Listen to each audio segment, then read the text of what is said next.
Hello বন্ধুরা, good afternoon. তোমরা সবাই কেমন আছো? আমরা সবাই ভালো আছি। হ্যাঁ, আমি আজকে নতুন ব্লগ স্টার্ট করছি। হ্যাঁ, আজকে দুপুরবেলায়। তো আমাদের মেনুতে আজ কী কী হয়েছে আমি দেখাবো। হ্যাঁ, তারপর তোমাদেরও মেনুতে কী হয়েছে আমাকেও কমেন্ট করে জানাবে অবশ্যই। তো আমি নতুন স্টার্ট করছি, আমার একটা সাবস্ক্রাইব, লাইক, শেয়ার সবই করে দিও প্লিজ বন্ধুরা।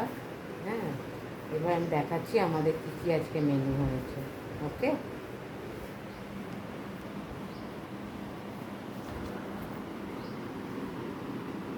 ভেন্ডি ভাজা, এটা ডাল, এটা বাটা মাছের ঝাল, এটা কুঁদরির তরকারি, আর এটা হচ্ছে আম। আমার তো পাকা আম খেতে ভীষণ ভালো লাগে। তোমাদের কার কার ভালো লাগে কমেন্টে প্লিজ জানিও। ওকে, বাই, টাটা।